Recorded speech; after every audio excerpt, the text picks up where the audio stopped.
We are continuing with a series of leadership. And as I said when we began, we will be looking at different things within the leadership development. We are still in the process of coaching ourselves for success. If we want to develop our leadership skills, what are some of the things we might need to look at? And I will also bring out the issue of leaders can be born, but just a few are born leaders. Others are trained. You train yourself, you coach yourself to be that leader that you want to be, depending on the circumstances. How you got into the leadership position will even push you to develop your leadership styles or how you manage the teams that you have, depending on how keen are you to succeed as a leader. So in this video, we will be looking at effective leadership development. And the first thing we will look at, and it is from an office setup, or even in the marketplace, it's conflict resolution. As a leader, how do you resolve conflicts?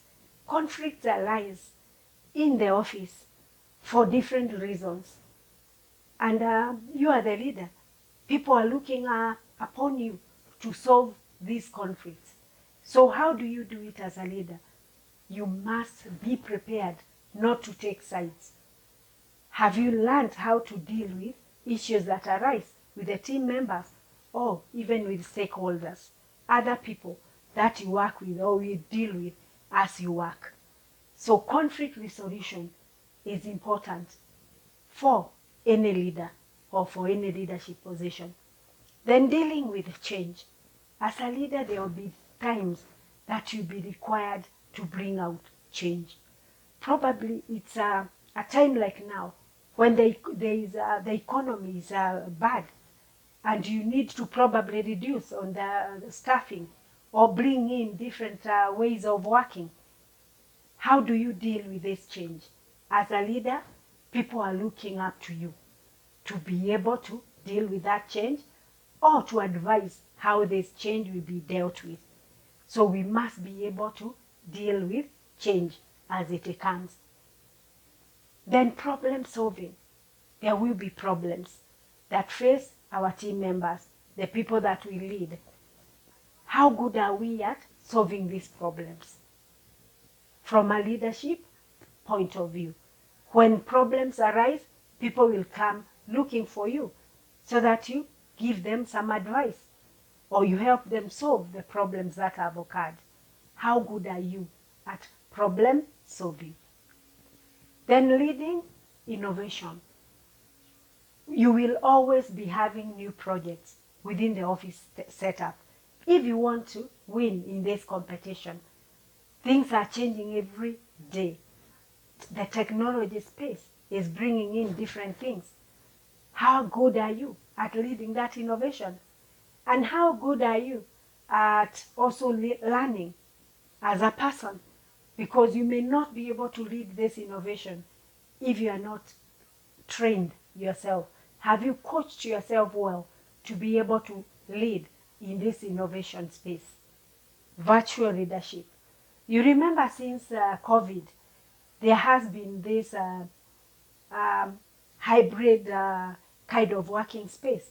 Some people will work at home. They want to work from home. How are you at leading virtual teams? People that want to work mostly from home. They don't have to come to the office. We realize that not all positions are office positions. Some people can work from home and they will deliver even better than when they come to the office.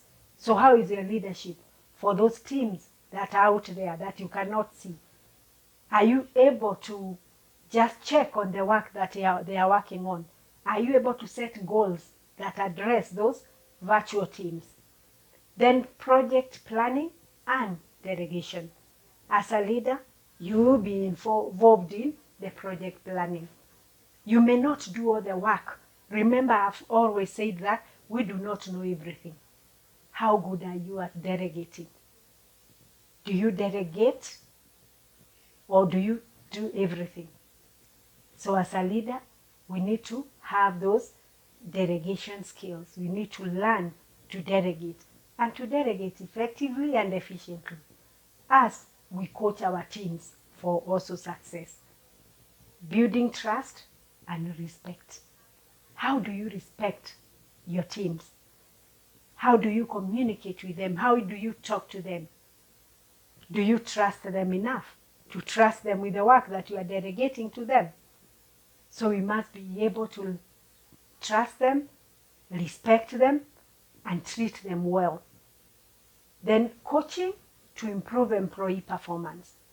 When people make mistakes, we must know, how did they make these mistakes? Is it because they do not know? Is it because we haven't taught them well? So how do we coach them to improve on their performance? I've talked about managing effective meetings. When you go in for a meeting, do you know why you are meeting? Do you have an agenda? Do you have things that you had discussed and agreed they would be done? Have they been done?